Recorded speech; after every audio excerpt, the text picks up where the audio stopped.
5 seconds. Yeah.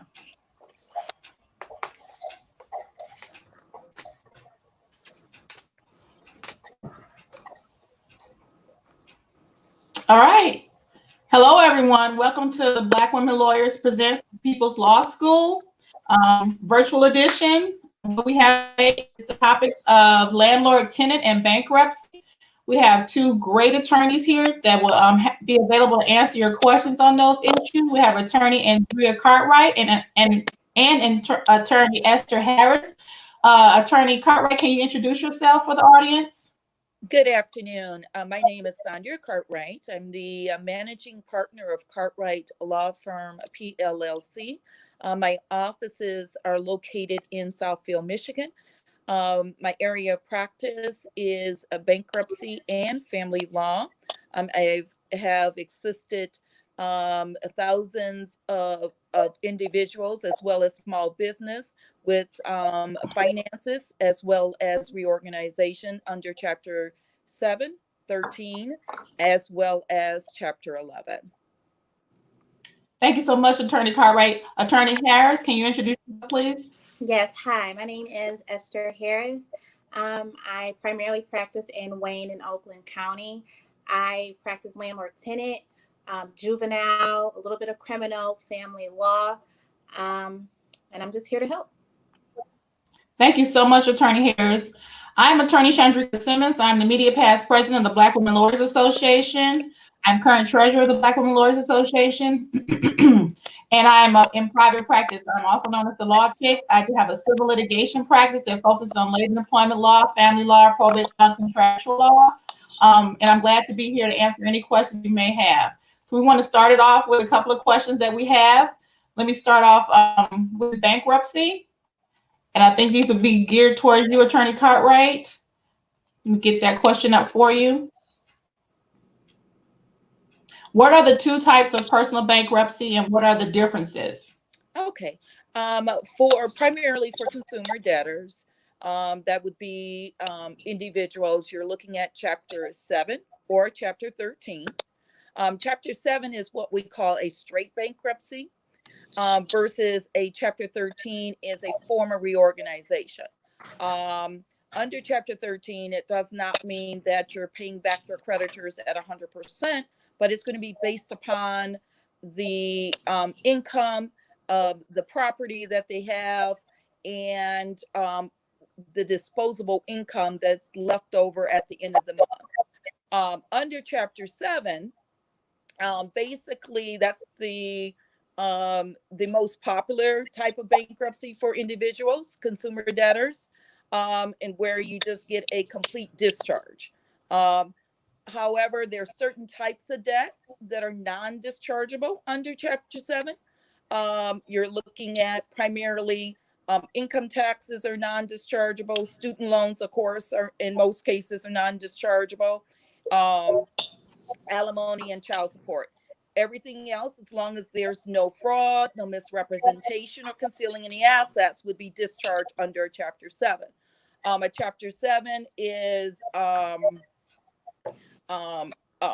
very straightforward, the very simplest type of bankruptcy. From the time that the petition is filed with the court to the time you're actually receiving their discharge, you're looking at 3 months from beginning to end. There is one hearing required under a Chapter 7, and that's what we call a 341 meeting of creditors. And that's an opportunity for any and all of the creditors to come to ask any questions in regards to the debtor's finances. The hearing can last anywhere from an hour to sometimes it's less than 15 minutes. The majority of the time, no creditors appear. Usually unless there's some secured creditors, most creditors do not appear at the Section 341 hearing. Creditors, however, even if they do not appear, they still have 30 days from the time that the 341 has been concluded on the record to file any objections to the discharge. But again, as long as there's no fraud, no misrepresentation, there's nothing the debtor needs to be concerned about. In most cases, they will receive their discharge. In a Chapter 13, you're looking at a plan of reorganization, whereby, again, debtors are paying back their creditors, not necessarily at 100%. The plan can range anywhere from 36 months all the way to 5 years.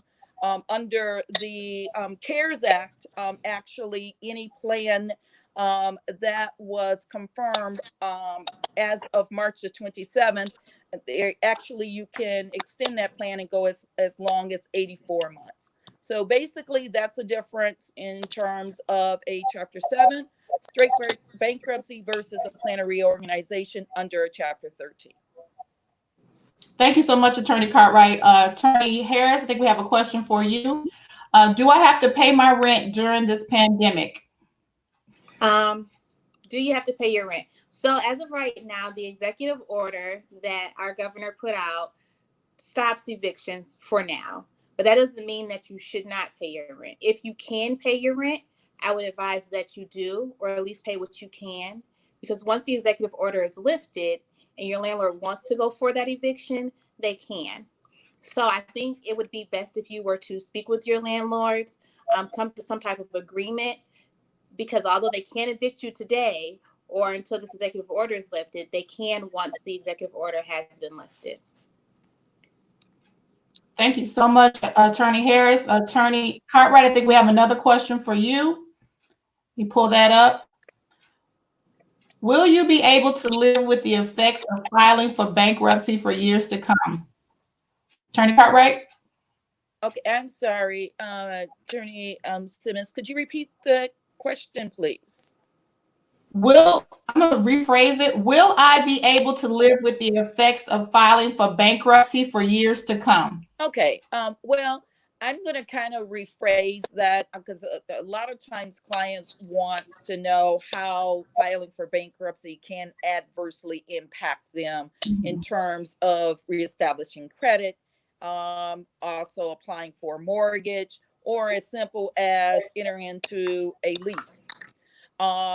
Bankruptcy stays on a Chapter 7, or personal bankruptcy, stays on a debtor's credit for 10 years. However, that does not mean that you cannot obtain any credit after the filing of the bankruptcy. There are things that you can do to reestablish your credit, and it normally takes anywhere from 3 to 4 years to reestablish your credit. However, as soon as a debtor receives a discharge under Chapter 7, they actually can go out and get a vehicle. Now, the interest rate may be a little higher than it would be if you had perfect credit, but you still are able to obtain credit. Whereas in a Chapter 13, after being in a plan, because remember, you're paying back your creditors over that time period. So creditors are receiving, they may not be receiving 100%, but they are receiving a certain dividend in regards to their claims. So actually, a year after filing under a Chapter 13, your credit and your FICO score has increased. So it's not, I have a slogan, filing for bankruptcy is really not the end, it's a new beginning. And that's how, so, no one files bankruptcy because they really want to. It's usually the last alternative, and they have no other choice. So I tell clients, don't worry about the effects. The effects, yes, they are there, but a lot of times, depending upon what the financial situation, you're actually going to do better by filing for bankruptcy than not. That's a good philosophy to have, Attorney Cartwright. I'm adopt that for my own self. I think we have a question here for Attorney Harris. Let me put that up. Can my landlord evict me without going to court? No, they cannot. In Michigan and many other states, the landlord has to file eviction proceedings with the court. So if your landlord comes knocking on your door one day and says you have to get out, but he has no court papers, he's never been to court, never been served, then more likely than not, They can't evict you. So if you haven't got any papers or the landlord doesn't have an eviction notice from the court signed by a judge, the landlord cannot evict you without going to court. Okay, thank you for clarifying that for me. Attorney Cartwright, I think we have a question regarding qualifying for bankruptcy. Can you qualify for bankruptcy? Are there requirements that you have to meet in order to even qualify? Yes. Under Chapter 7, basically you look at, of course, whether or not they have filed a Chapter 7 within the last 8 years, because you can only file every 8 years. And I know that someone says, okay, you know, if you file, you never file again, but you'd be quite surprised, especially now with the current economic downturn. Also, you look at the property that you have, the value of your property. If you have excess amount of equity in your home, certain property assets are protected under a Chapter 7 or a 13, like your 401k. As long as it's a qualified plan, that would be protected. But certain assets, if you exceed the value that would be exempted under the code, then you either looking at a 13 versus a Chapter 7. And lastly, under 7, one of the things you look at is what your income is. If you're making too much money, and the threshold to qualify for a Chapter 7 is low. So the rule of thumb is if you have less than $200, in most cases, you can proceed with the Chapter 7. However, if you're making $200 or more after meeting your monthly living expenses, and understand that threshold is what is reasonable and necessary. So while someone may be spending, let's say you have a household of 3 and they may be spending $1,000 in food, the question would be whether or not that would be considered reasonable for a household of 3. In most cases, if you have, after meeting your monthly living expenses, if you have more than $200 left over, $200 or more left over on a monthly basis, in most cases, you're looking at a chapter 13. Also, we have what we call the means test that comes in to determine whether or not you are above median income for a household of 1, 2, or 3, or whether or not you are below median income. In most cases, if you are below the median income that is set for the state of Michigan, in most cases, then you can proceed with a Chapter 7 as long as you have less than $200 left over on a monthly basis. However, if you are above median income, the presumption arises where you should be in a Chapter 13, and it's up to you to rebut that presumption to show that you can still proceed with a Chapter 7. And if you're above median income, that's when you're looking at a 5-year plan versus a 3-year plan. Thank you so much for that insight. Attorney Harris, I think we have a question for you. Does the house have to be licensed as a rental property with the city? If it is not, do I have to pay rent? That's a difficult question for Detroit residents. If you're in the suburbs, then yes, the house has to be licensed. Detroit is very slowly trickling in different zip codes for who has to be licensed and when they have to be licensed. This is their second go around for requiring licensing. And although I don't have the complete answer, because you just put it down, do you have to pay rent? I can tell you that the judges at the 36th District Court believe that you can't live anywhere for free. And so I don't, as of right now, they have not been allowing tenants to not pay rent. They may reduce it, or they may figure out some other way for you to pay. But as of right now, you do have to pay rent, even if the home is not licensed. But that is beginning to change sooner rather than later. Okay, thank you so much. I have a question here for you, Attorney Cartwright. It says, can you afford bankruptcy? I think that question is related to, is there a cost associated with bankruptcy? Can you elaborate on that? That's a good question. That is a good question, because I remember when my youngest daughter, she asked me, okay, mom, what kind of law, what are you going to practice? And I explained to her bankruptcy law, and she goes, what is that? So I was explaining to her. She goes, well, if they can't afford to if they can't afford to pay the creditors, how are they going to be able to afford attorney fees? So that's a very good question. And my answer to always to that, especially when clients ask, is like, they cannot afford not to. If they haven't been paying, if they haven't been paying, credit cards or whatever have you, they definitely should have funds available. However, knowing that it's really not expensive. Most attorneys, including myself, my office, work with our clients.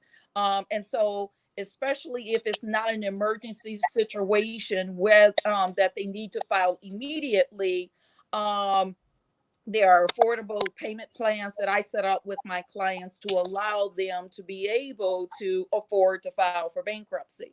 So my, short answer is yes.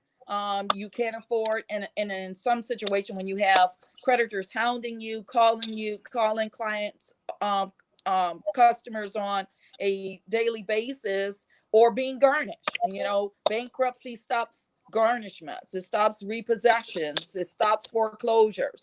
So in a lot of cases, again, bankruptcy is the last resort. And by the time clients come into my office, they've done everything possible to manage their finances, and bankruptcy is the last alternative.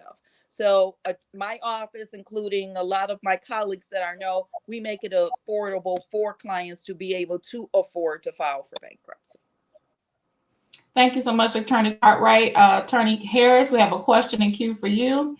I didn't pay my rent because my landlord didn't fix the door hinge in my house. Can he evict me for not paying? Can he evict you for not paying because of a door hinge? It's a difficult question. Landlords have the duty to make sure that the home is livable and make sure that the home is safe for you. So I guess it would depend on what safety hazards that door hinge is. The answer would be a little bit more clear if you were to say, a pipe burst, my landlord hasn't fixed it, or I have small children and there's broken glass in the home, and you decided not to pay rent. Then no, he would not be able to. You would have to put your rent payments in an escrow account to be able to show that you're withholding your rent for a reason. You're withholding your rent because the house isn't livable. And if the landlord tried to evict you for withholding that rent and he took you to court, you would let the judge know you're holding the rent in an escrow because the home is not safe.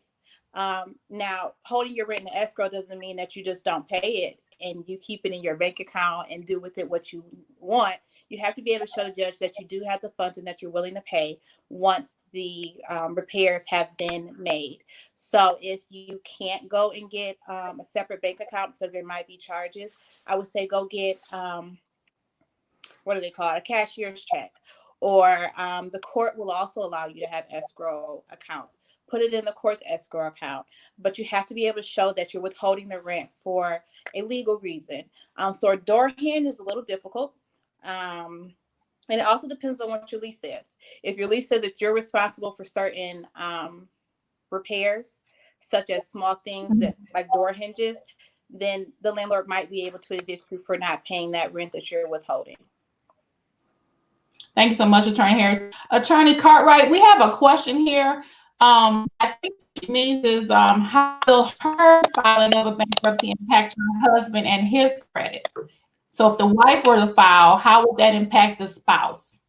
Okay. That's a good question.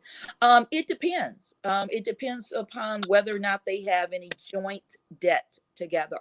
Of course, the debtor that is filing obtain, let's say they're there are joint debts. And so, of course, in your schedules, all debt has to be listed, whether or not you are, keeping the vehicle, reaffirming the debt, or discharging the debt. All debts have to be listed. So let's say they are joint debts with the spouse, with the non-filing spouse.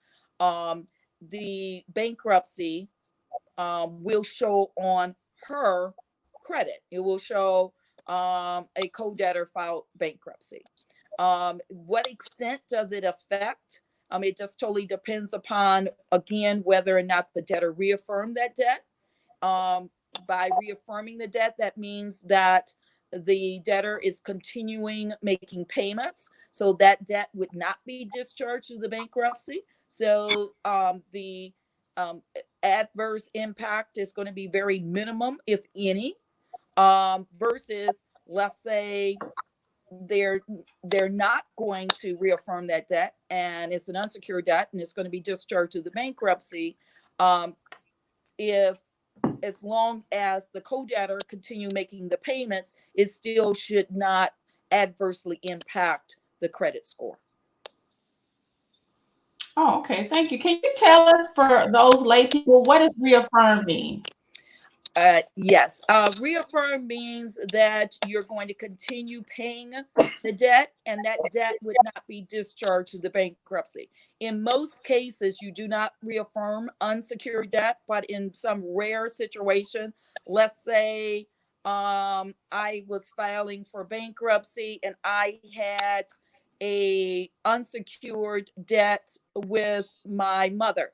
And I didn't want that to impact her because, it would be discharged as to me being the debtor, but they would go after her. And let's say for whatever reason, she didn't have the ability to pay that debt. So I would reaffirm, meaning I would continue paying that. And that means that that debt would not be discharged through the bankruptcy. In most cases, when you're dealing with a personal vehicle, a lease vehicle, or a purchase, a loan, a retail installment contract, if the debtor wants to continue to retain that vehicle, they would need to reaffirm that loan, meaning that loan would not be discharged to the bankruptcy, and they would just continue making the payments. Now, if they default on that loan down the road, it's like the bankruptcy never occurred, so they can come after them for any deficiency or any deficiency balance. Now, you mentioned something about secured and unsecured. Can you explain what secured debt is versus unsecured debt? Sure. Secured debt would be a mortgage payment. It's secured by collateral. So a car loan, a mortgage payment, anything that the consumer pledged personal property or real property to attach to the loan. Meaning, if you fail to pay, they can, i.e., mortgage, foreclose on your property, and take your home. In regards to a personal auto, if you default on that loan, they can repossess the vehicle. Okay, now, Attorney Harris, we have a question for you. Can I use my security deposit to pay my rent if I'm short? No, you can't. The security deposit is meant for at the end of the lease for repairs or for different things that may happen at the end of the lease that aren't foreseen. But no, let's say your rent is $800 and you only have $700. You ask your landlord, can he use the extra $100 from your security deposit? No, you can't do that. And if your landlord does allow you to do that, make sure you get it in writing. But if something happens and he takes you to court, you have something to show. My landlord allowed me to do this. I wasn't behind on my rent because we had an agreement. Everything needs to be in writing. I represent landlords and I also represent tenants. And when I represent my tenants, a lot of the issues are that my landlord said this, and then now he's coming up out of it. Now he's not agreeing to what we already agreed to. And they have nothing to show for it. All they have is the landlord's word, and they end up in a really difficult bind. So if your landlord allows you to use your security deposit, although they shouldn't, make sure you have it in writing, a text message, an email, they can write it in lipstick on a napkin for all I care. But make sure you have something to show the judge that your landlord did agree to that.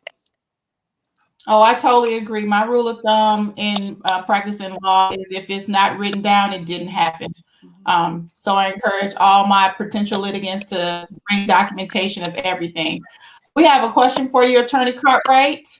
How long does it take for the bankruptcy to occur from start to finish?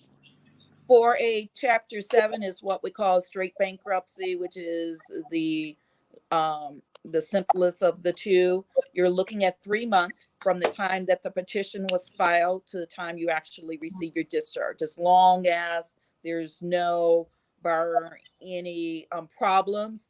3 months and to receiving your discharge. Oh, okay. So it can be a swift process. In a Chapter 7 is a swift process, whereas in a Chapter 13, you're in a plan. And usually you're in a plan at least for 3 years, but it can go as long as 5 years. 5 year is the maximum unless you modify under the CARES Act. And that can go as long as 84 months now. Okay, that's awesome. But does the CARES Act only apply if I file for bankruptcy during this time of the pandemic? No, it only comes into effect for confirmed plans that were already confirmed as of March the 27th of 2020. So let's say you just getting ready to file, you would only be allowed to file a 60-month plan. So it's basically that provision is to help confirm plans. So let's say, again, they're off work. We're not really sure. Everything is so fluid right now, not sure when they're going to go back to work, that if they need to modify the plan to save that plan for whatever reason or cure the default, that gives them that extra time to do so. Okay, thank you. We have another question here for you, Attorney Cartwright. Her question is, if certain accounts are already in collection, can a bankruptcy still occur? Yes. The majority, by time most of my clients come, it's usually they've, either currently being sued, being garnished. It's something that precipitates them to finally say, okay, I can't take it anymore. So a lot of accounts are in collection by that point, by the time they come to meet with my office or any other bankruptcy attorney. So yes, definitely a bankruptcy stops any continuation of any collection activity. It stops any garnishments. So yes, definitely a bankruptcy can be filed if the accounts are if all of them are in collection or just one or two. Okay, thank you so much, Attorney Cartwright. I think we have a question here for you, Attorney Harris. Says, good afternoon. How does the CARES Act protect tenants?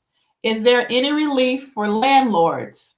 Will they be able to evict using a 7-day notice when the emergency orders expire? Some tenants have stopped paying rent altogether. This is a loaded question there, Attorney Harris. So we can piecemeal it if you like. Okay. Let's start with, how does the CARES Act protect tenants? Okay. Well, I think we have also to the governor's orders as well. Is that correct, Attorney Harris? Say it again. Don't we? I think we also have to look to the governor's orders regarding evictions as well as the CARES Act. Am I correct in that? Yes, you are correct in that. So right now, the CARES Act states that, and the governor's order states that landlords can't file for evictions of tenants. And once the executive order is up, landlords still have to wait another 120 days to file for a non-payment case to evict tenants. So you have two different types of cases. You have non-payment and then you have a possession case. Possession cases usually are your lease has expired and the landlord wants their property back. So let's say that your lease expires May 1st and your landlord wants you out. They can file for that eviction at that point. But if your lease doesn't expire until August and your landlord wants you out once the stay-at-home order and the executive orders have been lifted, they have to wait an extra 120 days if you haven't paid your rent. past the time that the executive order has been lifted. What was the next part of the question? Let me go back and pull it back up. I think it has something to do with the 7-day notice. Can they use the 7-day notice? But I think you answered that when you said the 180 days. Yeah, 120. I thought 120. Thank you. Yeah. So they have to wait the 120 days. They can't just use a 7-day notice, given the CARES Act and the current governor's orders in order to Correct. file for eviction. Correct. And that's Gotcha. 120 days after the executive order has been lifted. Oh, okay. Well, that's good to know. All right. So I think we answered all of that. I have a question for you, Attorney Cartwright. It says, how often can you file bankruptcy? For a Chapter 7, it's every 8 years. So if you filed and received a discharge in a Chapter 7 within 8 years, then you're precluded from filing a Chapter 7. You would have to file a Chapter 13. In terms of a Chapter 13, it depends upon how much you paid to your unsecured creditors. What dividend did you pay to your unsecured creditors going from a Chapter 13 to a Chapter 7? From going from a Chapter 13 to a Chapter 7, you're looking at 4 years. And as long as you have paid at least 70% to your unsecured creditors, then you can go from a Chapter 13 to a Chapter 7. That's awesome to know. I have a follow-up question regarding bankruptcy. She would like to know, what do I need to do to start the filing process? I think the first thing you need to do is contact Attorney Cartwright, and I will put her information up there for you. But Attorney Cartwright, would you like to answer that question? Sure. Right now, of course, we have a stay-at-home order. So I actually, because again, creditors are still calling. So I am offering Zoom conferencing right now to my clients. I do offer a free initial consultation, and it's an opportunity for clients to meet me and vice versa. I do have a bankruptcy questionnaire that I have all my clients fill out, and then we go through it together. And then there's a list of documents that clients would need to start preparing together to bring to my office or any bankruptcy attorney office.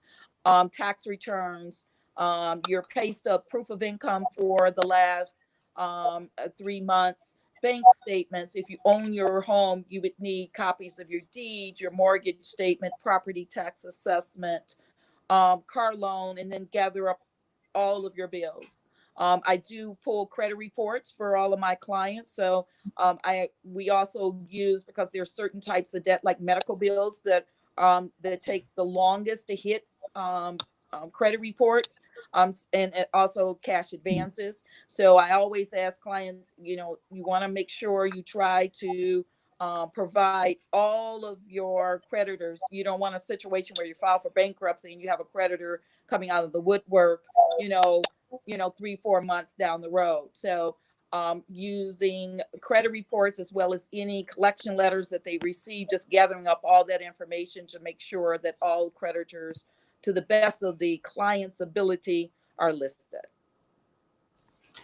Attorney Cartwright, I had a question in there regarding, you mentioned, I think something akin to payday loans. So when people go to payday loan places and they default on those, is that also included on their credit report?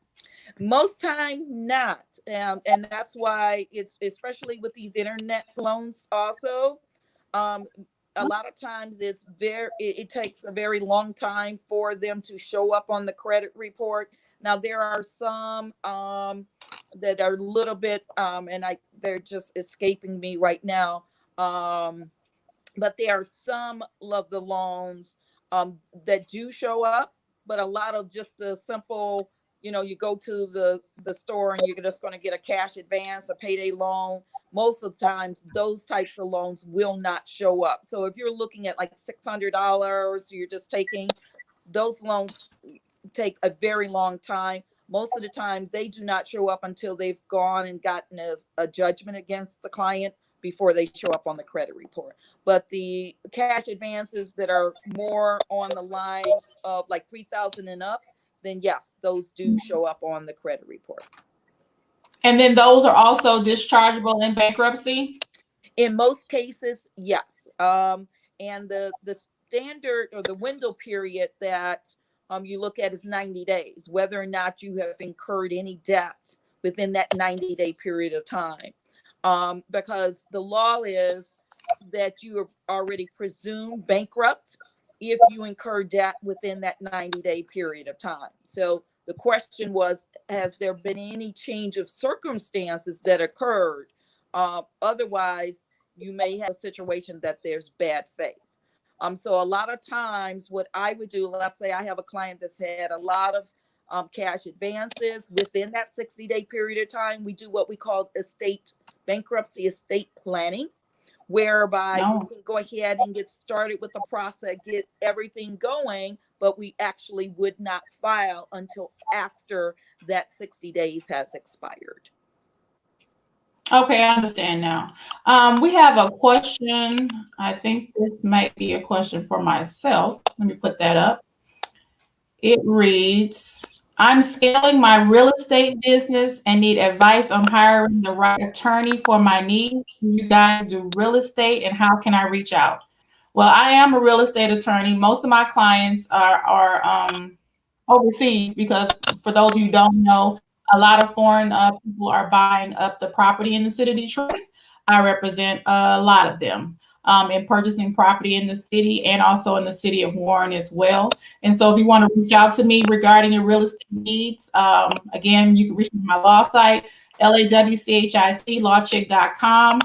My number is 248-732-7559. I'm not sure if Attorney Harris does real estate at this time, but I definitely do. Attorney Harris, you want to weigh in? I have not yet, as of yet, but I do plan on starting within the next couple of months. So if you have something within the next couple of months, feel free to call me at my number, 313-242-7605. Thank you so much, Attorney Harris. We have another question in queue. Let me pull that up. And I believe this is the previous question, Esther, regarding that garnishment and all that. She said that she thinks her question was kind of confusing, so she's going to clarify. Okay. So let me put that up. She says, my previous question looks confusing. Landlord garnished a tenant's taxes last year. Does she or he need to file this every year until the debt is satisfied, or is this a one-time thing? I believe they need to refile that every year, but I'm not actually sure. So far, the garnishments that I have done have not come up on the second year mark. They've been paid within the first year. So I'm not completely sure about that answer, Linda. Attorney, I can answer that. Attorney Cartwright, I think we're going to answer the same way. So go ahead, Attorney Cartwright. Okay. Yes. And so until the debt has been satisfied, the state garnishment would continue. But they would have to redo it each time because it's a non-periodic garnishment. So it's only that one time. So every year they would have to, tax year, they would have to submit a new tax garnishment to the state. Gotcha. We had another landlord tenant question, I believe. This is, what are the steps in filing a complaint against your landlord on the basis of harassment, discrimination? Is there a specific amount of evidence required to file a complaint? You want to take that, Attorney Harris? Yes, and I'm trying to parse it out. It's hard for me to read it. So I'm going to start at the bottom. Is there a specific amount of evidence required to file the complaint? To file the complaint, no. But to win the complaint, yes. I can't give you a specific amount, but you will need to be able to prove your case that there has been harassment and discrimination, which means you need to have a paper trail. It'll be helpful if you have other tenants who have the same landlord that can say, yes, I was harassed and discriminated, and can prove that as well. But going into court and just telling the judge that you were harassed or discriminated against most likely isn't going to hold up in court. So I'm missing the first part, Chandrika. What she wanted to know, what were the steps for filing a complaint against your landlord if they were harassing you or discriminating against you? So I can answer that because I do the well. That's simple civil litigation. It's outside of the landlord tenant realm. As long as the landlord is keeping up to date as far as maintaining the property and doing what they're supposed to with the property. But if they're coming in, because what I see is landlords coming in, entering with their key without notice, doing things that are inappropriate, touching and things of that nature, and that is basically if you feel like your personal space has been violated, that's a call to the police because you need documentation to show that as well. But if you feel like the landlord is harassing you because you're part of a protected class, meaning that you're a woman, you're of your ethnic background or your religion or something of that nature, that's a matter for a civil complaint, and I'm available to fill those out. I sue everybody. I sue your mama, your daddy, your sister, your brother, anybody. People come to my office all the time and ask me, Miss Simmons, can I sue for this? And my response is, you can sue for anything. Question is, will you win? Right. That's the question. So yeah, you can contact me in my office, lawchick.com. Call me 248-732-7559. There's another question in queue stating they could see my information regarding the real estate. You need to call me. I have a lot of clients and I'm very well versed in real estate in this state because it's a booming industry, and I'm encouraging all my Black women lawyers to take place to try to get their foot in here, as well as this cannabis industry. This is something that we need to explore for ourselves. Let me see if we have another question in queue. I'm gonna pull that up. I think it's bankruptcy. Let me see. Question is, okay, once you file bankruptcy, how long do you have until you pay your warrants that was in your name, especially due to the stay-at-home order? Attorney Cartwright, I'm not sure what she's referring to when she says warrants. Are you? I'm thinking she's referring to traffic, like maybe warrants that's because of non-failure to pay traffic. Do they report traffic warrants on your credit report, or no, how does that work? No, it's just, let's say you have a driving while license suspended and you fail to pay the fines that's associated, or failure to proof of insurance, and so then they put a warrant out for your failure to show in court for your trial date. That's what I'm assuming. That one is kind of difficult to answer because I'm not quite sure what she's asking, but the filing of the bankruptcy is an automatic stay, meaning once the bankruptcy is filed, most cases, most actions are stayed, meaning they can't proceed against the debtor. However, there's certain types of actions, criminal actions, that are not stayed due to the filing of the bankruptcy. So a traffic would be quasi-criminal. And so, I always, when there are outstanding parking tickets or outstanding traffic violations, I always list the court, so they get notice. But I also tell clients, that does not give you a buy, because in a Chapter 7, traffic violations are non-dischargeable. So after you get your discharge, you're still going to have to pay those debts. So I always tell my clients to contact the courts. They do receive notice, so they now know you have filed for bankruptcy, and this is a great opportunity in time to say, hey, I had some financial problems to the extent that I even had to file for bankruptcy, and try to set up on a payment plan or try to submit some type of financial form of hardship to get some of the fees waived. And so that's how I address it, because again, they're not dischargeable in a 7, but they are dischargeable in a Chapter 13. Okay, So she did clarify that she meant traffic, and you did respond to it being a traffic violation and the traffic okay. warrant. So I appreciate you, Attorney Cartwright, for that. We have it's not so much a question, but a request. Let me put that up there. Esther, she said, "This is great, ladies. I'd like to share the next one of the landlord tenant with her landlord tenant groups that she belongs to, and she would be interested. Would you be interested in doing a separate Q&A for them?" Attorney Harris.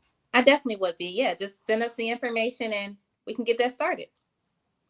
Okay, so you can contact Attorney Harris. I'll put her information up. Attorney Harris, you want to tell her where she can contact you?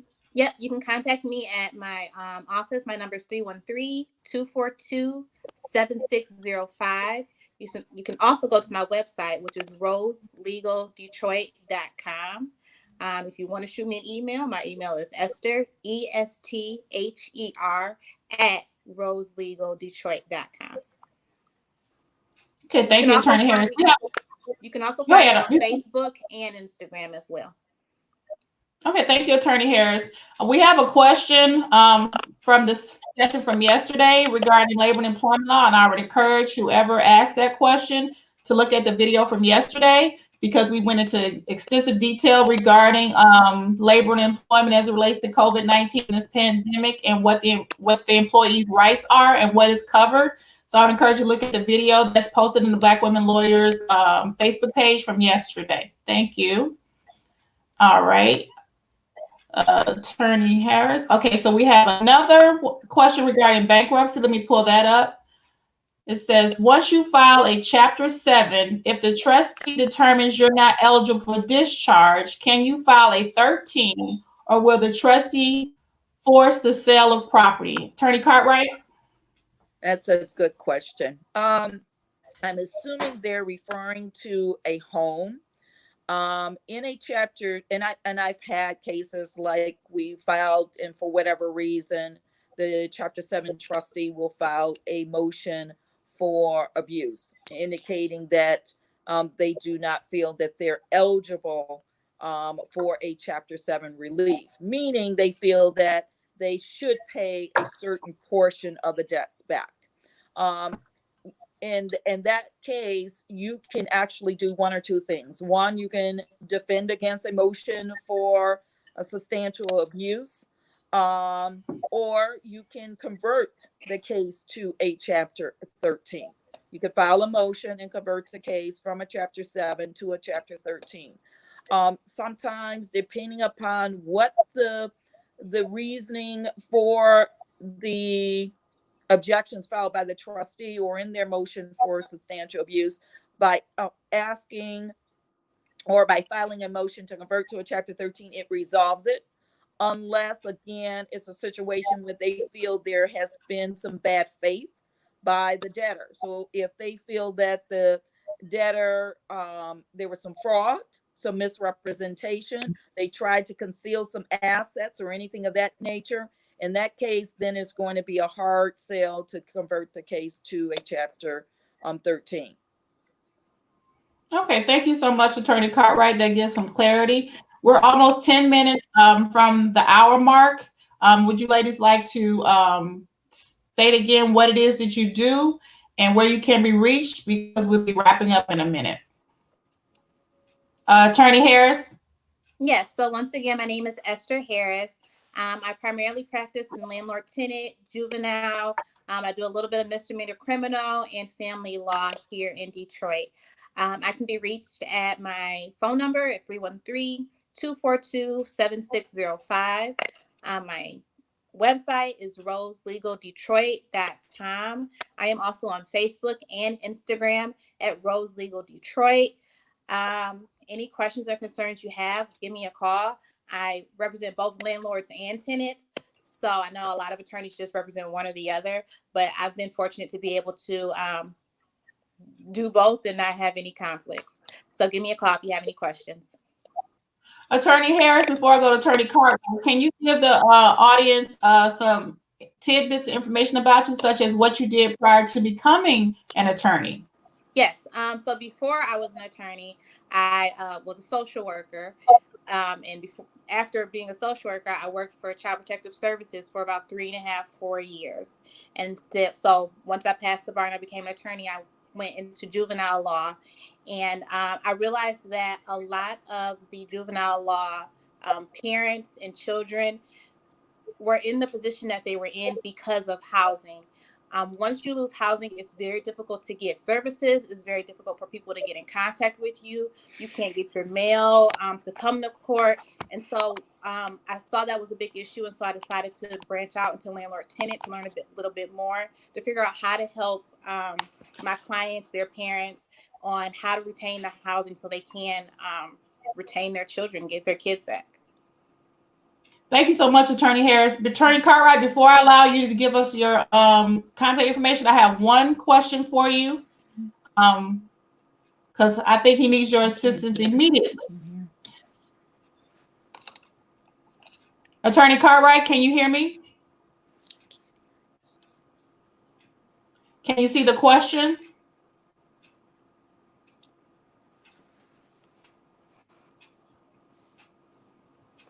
Well, the question is, I filed for bankruptcy and was discharged. I just recently received a letter from Pontiac about a tax collection. It says when the old system to online system from e-file. I guess I missed mine to file that. And now that I have past due with interest, it's during the same window when it got discharged. So do I give them my letter of bankruptcy discharge? I need help. So what I'll do is put up that you need to contact Attorney Cartwright, Attorney Andrea Cartwright, at her law office. Her number is 248-352-8722. And her website is DetroitBankruptcyLawFirm.com. And I encourage you to do that. Okay, so we're going to end here. And it looks like Attorney Cartwright has lost the ability to hear us. I'm not sure if she can speak, but I would like for her to give her salutations. So I'm going to see if she can do that. Okay.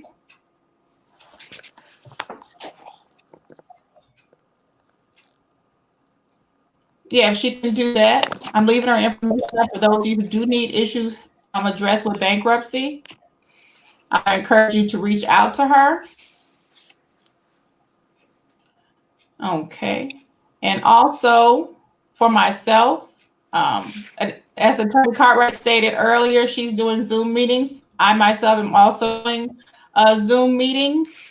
I'm not meeting anyone in person in my office during this pandemic and probably a couple of months after that. So if you're scheduling an appointment on my website, lawchic.com, lawchic.com, those meetings will be via Zoom. You can reach out to me for all your labor and employment needs, your family law needs, probate, contractual law needs, and real estate needs. My number is 248-732-7559. And I thank you, ladies, both for participating in the Black Women Lawyers Presents the People's Law School. I appreciate you more than you know. We did a great job today. And thank you so much. Thank you for having us.